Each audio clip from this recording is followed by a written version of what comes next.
पूर्णं दधाति मदव्यासानीति एकदा ब्रह्मणुपहरति एकदैव यजमान आयुस्तेजो दधाति। परिवार महागणपतये नमः। उत्तर नीराजनं दर्शयामि नीराजनानन्तरं समर्पयामि आचमनीयानन्तरं परिमलपत्रपुष्पाणि समर्पयामि रक्षां धारयामि। नमो गणपतये नमः प्रमथपतये नमस्ते अस्तु लम्बोदराय एकदन्ताय विघ्ननाशिने शिवसुताय श्रीवरदमूर्तये नमो नमः। ಮತ್ತೊಮ್ಮೆ ಗಣಪತಿನ ಎಲ್ಲರೂ ಪ್ರಾರ್ಥನೆ ಮಾಡಿ. ಏಕದಂತಾಯ ವಿದ್ಮಹೇ ವಕ್ರತುಂಡಾಯ ಧೀಮಹಿ ತನ್ನೋ ದಂತೆ ಪ್ರಚೋದಯಾತ್. ಹರಿ ನಮೋ ಪಾರ್ವತೀಪದೇ ರಮಣ ಗೋವಿಂದ ಗೋವಿಂದ. ಗಣಪತಿ ಪ್ರಾರ್ಥನೆ ಆಯಿತು. ಇನ್ನು ಅರಿಶಿನನ್ನ ತಟ್ಟೆನಲ್ಲಿ ಒಂದು ಭಾಗದಲ್ಲಿ ಹಾಕಿ ಮತ್ತೊಮ್ಮೆ ಅಕ್ಷತೆ ಕೈಲಿದ್ರೆ ಎಲ್ಲರೂ ಅಕ್ಷತೆ ಕೈಲಿ ತಗೊಳ್ಳಿ.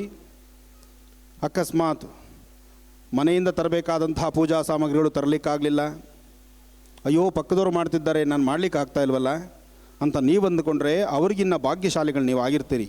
ಹೇಗೆ ಶ್ರದ್ಧೆ ಭಕ್ತಿ ಅಂತಕ್ಕಂಥದ್ದು ಬಹಳ ಮುಖ್ಯ.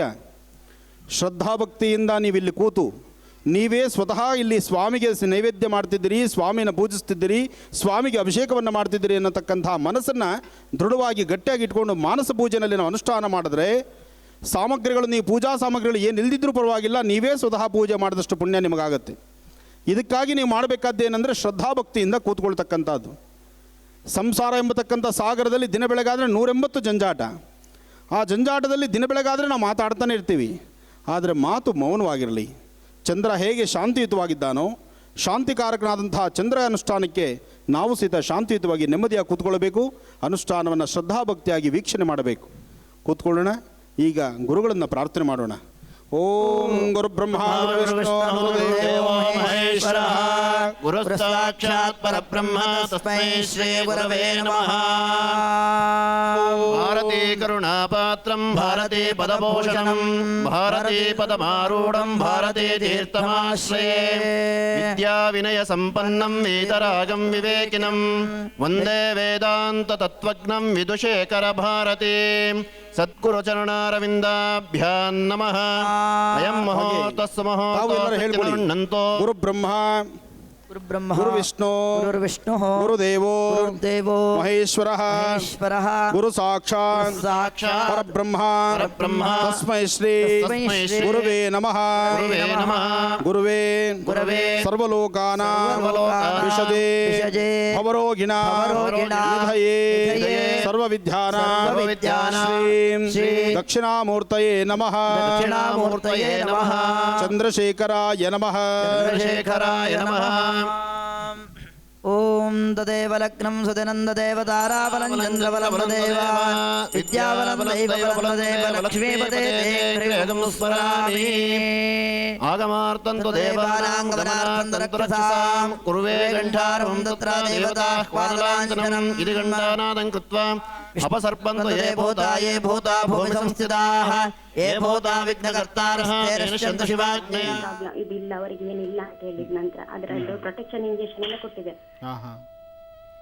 ಏನು ತೊಂದರೆ ಇಲ್ಲ ತಾಯಿ, ಧೈರ್ಯವಾಗಿರು. ಇದಕ್ಕೆ ಔಷಧಿ ಇದೆ, ಸರಿಯಾದಂತ ವೈದ್ಯರ ಸಲಹೆ ತೆಗೆದುಕೋ. ಗುರುಜಿ ಅಮ್ಮ ಹಲೋ, ಅಂದ್ರೆ ನಾನು ತುಂಬಾ ಪ್ರಾಬ್ಲಮ್ ಫೇಸ್ ಮಾಡಿದ್ದೇನೆ ಗುರುಜಿ, ಇನ್ನಾದ್ರೂ ನನ್ನ ಜೀವನದಲ್ಲಿ ಒಳ್ಳೇದಾಗಿರ್ಬೋದು ಅಂತ ಒಂದು ಕೇಳಲಿಕ್ಕಿತ್ತು. ಖಂಡಿತ ನೋಡಮ್ಮ, ಕೆಲವು ಸತಿ ಕೆಲವು ಕಳಂಕಗಳು ಬರಲಿಕ್ಕೆ ಹೇಗೆ ಅಂದರೆ ಅದು ಗ್ರಹಗತಿಗಳಿಂದಲೇ ಸಾಧ್ಯ. ನಾನು ಬೆಳಗ್ಗೆ ಅಷ್ಟೇ ಹೇಳಿದೆ, ಕೆಲವೊಂದೊಂದು ರಾಶಿಗಳವರೆಗೆ ಇರುವಂಥ ಸಮಸ್ಯೆಗಳು ಹೀಗಿದೆ ಅಂತ. ಅದರಿಂದ ಸಮಸ್ಯೆ ಎಂಬತಕ್ಕಂಥದ್ದು ಹೇಗೆ ಯಾವಾಗ ಯಾವ ಕಾಲಕ್ಕೆ ಬರುತ್ತೆ ಅಂತ ಹೇಳಲಿಕ್ಕಾಗಲ್ಲ. ಹಾಗೆ ಬರ್ತಕ್ಕಂಥ ಸಮಸ್ಯೆ ಹೇಗೆ ಬರುತ್ತೆ ಅಂತಲೂ ಹೇಳಲಿಕ್ಕಾಗಲ್ಲ. ನೋಡು, ನಿನ್ನದಲ್ಲದ ತಪ್ಪಿಗೆ ಇವತ್ತು ನೀನು ತಲೆ ಬಗ್ಗಿಸ್ಬೇಕಾದ ಪ್ರಮೇಯ ಆಗಿತ್ತು. ಆದರೆ ನಂಬೋರು ನಂಬ್ತಾರೆ, ಇಲ್ದಿದ್ದವರು ಅದನ್ನು ಬೇಕಾಗಿ ಇನ್ಯಾವುದೋ ಥರ ಆಲೋಚನೆ ಮಾಡೋರು ಇದ್ದಾರೆ. ಅದರಿಂದ ನಾನು ಹೇಳೋದಮ್ಮ, ಬರ್ತಕ್ಕಂಥದ್ದು ಏನೇ ಬರಲಿ, ನಿನ್ನಲ್ಲಿರ್ತಕ್ಕಂಥ ನಿಷ್ಠೆ, ನಿನ್ನಲ್ಲಿರ್ತಕ್ಕಂಥ ಒಳ್ಳೆತನ, ಅದನ್ನು ನಿಮ್ಮ ಮನೆಯವರು ನೀವು ಅರ್ಥ ಮಾಡ್ಕೊಂಡ್ರೆ ಸಾಕು. ಒಟ್ಟು ನಿಮ್ಮಿಬ್ಬರ ಮಧ್ಯದಲ್ಲಿ ಯಾವುದೇ ಕಾರಣಕ್ಕೂ ಭಿನ್ನತೆ ತಂದುಕೊಳ್ಬೇಡಿ, ಧೈರ್ಯವಾಗಿರಿ. ಏನೂ ಸಮಸ್ಯೆ ಅಲ್ಲ. ಇದಕ್ಕೆ ಒಳ್ಳೆ ವೈದ್ಯರ ಸಲಹೆ ತೆಗೆದುಕೊಳ್ಳಿ. ನಮ್ಮ ಹಸ್ಬೆಂಡ್ ಮತ್ತು ನನ್ನ ನಡುವೆ ತುಂಬಾ ಜಗಳ ಆಗ್ತದೆ. ಎಷ್ಟು ಸಹಿಸಿದ್ರು ಸಹ ನನಗೆ ಇದು ಮಾಡ್ಲಿಕ್ಕೆ ಆಗೋದಿಲ್ಲ ಗುರುಜಿ. ಇಲ್ಲ ತಾಯಿ, ನನಗೆ ನಿನ್ನ ಕಷ್ಟ ಅರ್ಥ ಆಗುತ್ತೆ. ಇಂತಹ ಪರಿಸ್ಥಿತಿ ನೋಡಮ್ಮ, ಒಂದು ಗಂಡು ಸಮಸ್ಯೆ ಆದರೆ ಆ ಗಂಡು ಸಮಸ್ಯೆ ಆದಂತಹದ್ದನ್ನು ಹೆಣ್ಣು ಕ್ಷಮಿಸ್ಬಿಡ್ತಾಳೆ. ಆ ಹೆಣ್ಣು ಕ್ಷಮೆ ಕೊಟ್ಟು ತನ್ನ ಸೆರಗಲ್ಲಿ ಅಂಗೈಯಲ್ಲಿ ಮುಚ್ಚಿಟ್ಕೋತಾಳೆ.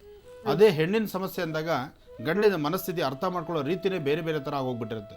ಆದರೆ ಆ ಅರ್ಥನ ಅದನ್ನು ಹೊರಗೂಡಿಸ್ಕೊಂಡು ಅಲ್ಲಿ ಸಮಾಧಾನ ತಂದುಕೊಂಡು ಅಲ್ಲಿ ದಾಂಪತ್ಯ ನೆಮ್ಮದಿಯಿಂದ ಇದ್ದು ಜೊತೆಗೆ ಬರ್ತಕ್ಕಂಥ ತೊಂದರೆಗಳನ್ನು ಅಲ್ಲಿಂದಲೇ ದೂರ ಮಾಡ್ಕೋಬೇಕಾದ್ರೆ ಇಬ್ಬರಲ್ಲೂ ಅಷ್ಟೇ ತಾಳ್ಮೆ ಬೇಕು. ಈ ಸಂಸಾರ ಅಂತಕ್ಕಂಥದ್ದೇ ಹಾಗೆ. ಹಾಗಂತ ಇದನ್ನು ಹೊರಗಡೆ 4 ಜನದಲ್ಲಿ ತೀರ್ಮಾನ ಮಾಡೋಕ್ಕಾಗಲ್ಲ. ಯಾರೂ ಬಂದು ನಿನಗೆ ಇದ್ರ ಬಗ್ಗೆ ಉಪದೇಶ ಕೊಡ್ಲಿಕ್ಕಾಗೋದಿಲ್ಲ, ಅಥವಾ 4-6 ಜನ ಮಧ್ಯದಲ್ಲಿ ನಿನ್ನ ಕಷ್ಟ ಅಂತ ಹೇಳ್ಕೊಳಿಕ್ಕಾಗಲ್ಲ. ಅದಕ್ಕಾಗಿ ಇಲ್ಲಿ ನಿನ್ನ ತಾಳ್ಮೆ ಬಹಳ ಮುಖ್ಯ. ನೀನು ಆದಷ್ಟು ತಲೆ ಬಗ್ಸೇ ನಡಿಬೇಕು.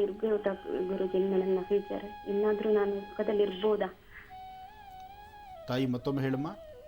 ಇನ್ನಾದ್ರೂ ನನ್ನ ಫ್ಯೂಚರ್ ಅಲ್ಲಿ ಪ್ರಾಬ್ಲಮ್ ಎಲ್ಲ ಸಾಲ್ವ್ ಆಗಿ ಸುಖದಲ್ಲಿ ಇರ್ಬೋದಾ ಗುರುಜಿ? ನೀನು ಖಂಡಿತ ಚೆನ್ನಾಗಿರ್ತೀಯಮ್ಮ. ನೀನು ಆಲೋಚನೆ ಮಾಡಬೇಡ, ಧೈರ್ಯವಾಗಿರು, ಯಾವ ಸಮಸ್ಯೆನೂ ಇಲ್ಲ. ಇನ್ನೊಂದು 8 ತಿಂಗಳ ತನಕ ನಿನಗೆ ಈ ಸಮಸ್ಯೆ ಇದು ತಪ್ಪಿದ್ದಲ್ಲ. 8 ತಿಂಗಳು ಕಳೀಲಿ, ಅಷ್ಟರೊಳಗೆ ಸರಿಯಾದಂಥ ವೈದ್ಯಶಾಸ್ತ್ರದಲ್ಲಿ ವೈದ್ಯರ ಹತ್ರ ಸಲಹೆ ತೆಗೆದುಕೋ. ಖಂಡಿತ ನೀನು ಚೆನ್ನಾಗಿರ್ತೀಯ ತಾಯಿ. ಒಳ್ಳೆದಾಗ್ಲಮ್ಮ. ಮಂಗಳೂರಿನಿಂದ ಕರೆ ಮಾಡಿದ್ದಕ್ಕಾಗಿ ನಿಮಗೆ ಧನ್ಯವಾದಗಳನ್ನ ತಿಳಿಸ್ತಾ ಈಗ ಮತ್ತೊಂದು ಕರೆ ಸಿದ್ಧವಾಗಿದೆ, ಮಾತಾಡ್ಸೋಣ. ಹಲೋ. ಹಲೋ, ನಮಸ್ಕಾರ ರೀ. ನನ್ನ ಹೆಸರು ನೇತ್ರ ಅಂತ. ಎಲ್ಲಿಂದ ಕರೆ ಮಾಡಿದ್ದೀರಾ? ನಾವು ಹುಬ್ಳಿಯಿಂದ ಮಾತಾಡ್ತಾ ಇರೋದ್ರಿ. ನೀವು ತುಂಬಾನೇ ಚೆನ್ನಾಗಿ ಇದು ಕಾರ್ಯಕ್ರಮ ಮಸ್ತ್ ನಡೆಸ್ಕೊಡ್ತೀರಿ ನೀವು. ಧನ್ಯವಾದಗಳಮ್ಮ.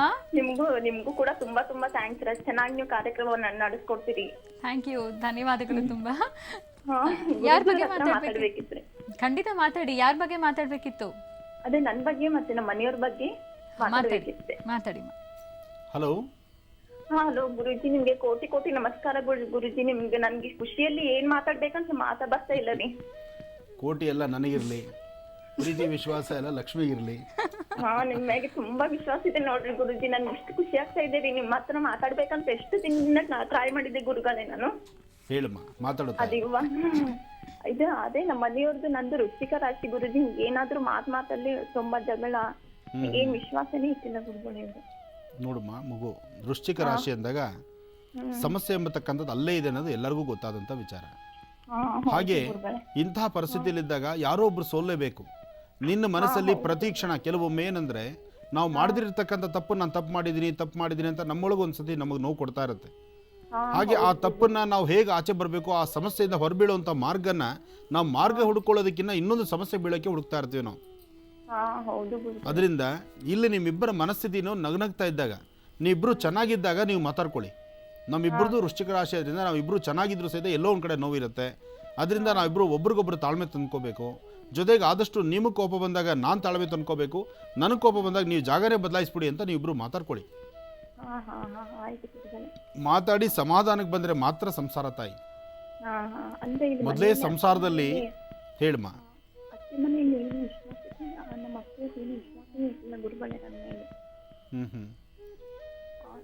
ಅವ್ರಿಗೆ ಕಾಲೇಜ್ಗೋದು ಎಲ್ಲ ಪ್ರೀತಿ ಮಾಡ್ತೀನಿ ಗುರುಗಳೇ, ಅಂದ್ರೂ ಅವ್ರಿಗೆ ವಿಶ್ವಾಸ ಇರ್ತಿಲ್ಲ. ಇಲ್ಲಮ್ಮ, ಕೆಲವೊಂದು ಭಾಗಗಳಲ್ಲಿ ಈ ಸಮಸ್ಯೆ ತುಂಬ ಇದೆ ತಾಯಿ. ಈ ಹುಬ್ಳಿ, ಧಾರವಾಡ, ಬೆಳಗಾಂ ಈ ಒಂದು ಪ್ರಾಂತ್ಯಕ್ಕೆ ಸಂಬಂಧಪಟ್ಟಾಗಿ ಹೇಳಬೇಕಂದ್ರೆ ಆ ಕಡೆ ಅವರ ಮನಸ್ಥಿತಿ, ಹಿರಿಯರ ಮನಸ್ಥಿತಿನ ಅರ್ಥ ಮಾಡಿಕೊಂಡು ಬದುಕುವಂಥದ್ದು ಸ್ವಲ್ಪ ಕಷ್ಟ. ಹಿರಿಯರು ಪೂರ್ತಿ ನಿನ್ನನ್ನು ಆ ಮನೆ ಮಗಳು ಅಂತ ಅರ್ಥ ಮಾಡ್ಕೊಳ್ಳೋದಕ್ಕೆ ಸಾಕಷ್ಟು ಸಮಯ ತಗೊಳುತ್ತೆ. ಆ ಸಮಯದಲ್ಲಿ ನೀನು ಗಂಧದ ಕಲ್ ಥರ ನಿನ್ನೊಳಗೆ ಇರ್ತಕ್ಕಂಥ ಅಂಶವನ್ನು ತೆಗಿತಾ ಇರಬೇಕು. ಆಗಲೇ ಒಂದಷ್ಟು ಸಾರ್ಥಕತೆ. ನೋಡಮ್ಮ, ಒಂದೊಂದು ಭಾಗಗಳಲ್ಲಿ ದೇಶಾಚಾರ ಪದ್ಧತಿ ಅಂತ ಹೇಳ್ತಾರೆ. ಒಂದೊಂದು ಭಾಗಗಳಲ್ಲಿ ಒಬ್ಬೊಬ್ಬರ ಮನಸ್ಥಿತಿಗಳಿದೆ. ಆಯಾ ಮನಸ್ಥಿತಿಗೆ ತಕ್ಕಂತೆ ಬದುಕುವಂಥದ್ದೇ ಆಗುತ್ತೆ. ಅದಕ್ಕೆ ಹೇಳೋದು, ಈ ಕಡೆ ಹೆಣ್ಮಕ್ಳು ಆ ಕಡೆ ಬದುಕಲ್ಲ, ಆ ಕಡೆ ಹೆಣ್ಮಕ್ಳು ಈ ಕಡೆ ಬರೋಕ್ಕಾಗಲ್ಲ. ಆ ಕಡೆ ಇರ್ತಕ್ಕಂಥ ಹೆಣ್ಮಕ್ಳು ಇಲ್ಲಿ ಬಂದು ಬದುಕ್ಬೋದು, ಯಾಕೆಂದ್ರೆ ಇಲ್ಲಿನ ಒಂದು ರೀತಿ ನಡೆಯುತ್ತೆ. ಇಲ್ಲಿನ ಹೆಣ್ಮಕ್ಳಂತೂ ಅಲ್ಲಿಗೆ ಹೋಗಿ ಬದುಕೋದು ಕಷ್ಟ, ಯಾಕೆಂದ್ರೆ ಅವ್ರ ಮನಸ್ಥಿತಿನ ಅರ್ಥ ಮಾಡ್ಕೋಬೇಕಾಗತ್ತೆ. ಅಲ್ಲಿನ ರೀತಿ ನೀತಿ, ಅಲ್ಲಿನ ಒಂದು ಶಾಸ್ತ್ರ, ಅಲ್ಲಿನ ಒಂದು ಮನೆ ಪದ್ಧತಿಗಳು, ಆ ಪದ್ಧತಿ ಅನುಷ್ಠಾನಗಳು ಎಷ್ಟೋ ನಿಮಗೆ ಅರ್ಥವಾಗೋದಿಲ್ಲ. ನೀನು ಅಲ್ಲೇ ಹುಟ್ಟು ಬೆಳಗಿದ್ದು ಸಹಿತ ಅಲ್ಲೇ ಹುಟ್ಟು ಬೆಳೆದಂಥ ಹೆಣ್ಮಗಳು ನೀನಾದರೂ ನಿನಗೆ ಆ ಪರಿಸರದಲ್ಲಿ ಕೆಲವೊಂದು ಸತಿ ನಿನಗೆ ಕಷ್ಟ ಅನ್ನಿಸ್ಬಹುದು. ಅದರಿಂದ ಹಿರಿಯರಲ್ಲಿ ಅವರಲ್ಲಿ ಕೆಟ್ಟದ್ದಿರಲ್ಲ, ಅವರಲ್ಲಿ ಖಂಡಿತ ಹೇಳ್ತೇನೆ ನಿನಗೆ ಕೆಟ್ಟದ್ದು ಮಾಡಬೇಕು ಅನ್ನೋದಿರಲ್ಲ. ಆದರೆ ಅವ್ರು ಹೀಗೆ ನಡಿಬೇಕು ಅಂತ ತೀರ್ಮಾನ ಮಾಡ್ತಿರ್ತಾರೆ. ಮತ್ತು ಅವ್ರದ್ದೊಂದು ಕೆಲವು ಕಂಡೀಷನ್ಸ್ ಇರುತ್ತೆ. ಆ ಕಂಡೀಷನ್ಗೆ ನೀನು ತಲೆ ಬಗ್ಗಿಸ್ಬೇಕಾಗತ್ತೆ. ಎಲ್ಲ ತಲೆ ಬಗ್ಗಿಸ್ತೀನಿ ನಾನು. ಅವ್ರು ಹಿಂಗೆ ಕುಂತಲೇ ಎಲ್ಲ ಕೊಡ್ತೀನಿ. ಇಲ್ಲ, ಚಿಂತೆ ಮಾಡಬೇಡಮ್ಮ. ಪ್ರಸ್ತುತ ನಿನ್ನ ಗ್ರಹಗತಿಗಳು ಸರಿ ಇಲ್ಲದ್ರಿಂದ ನಿನಗೆ ಈ ಸಮಸ್ಯೆ ಇದೆ. ಸ್ವಲ್ಪ ದಿವಸ ಕಳೀಲಿ, ನೀವು ಚೆನ್ನಾಗಿರ್ತೀರಿ. ಆದರೆ ಯಾವುದೇ ಕಾರಣಕ್ಕೂ ದುಡುಗಿ ತೀರ್ಮಾನ ತಂದ್ಕೋಬೇಡ, ಯಾವುದೇ ಕಾರಣಕ್ಕೂ ಕೆಟ್ಟ ತೀರ್ಮಾನಕ್ಕೆ ಹೋಗಬೇಡ. ಒಳ್ಳೆಯದಾಗಲಿ, ಧೈರ್ಯವಾಗಿರು.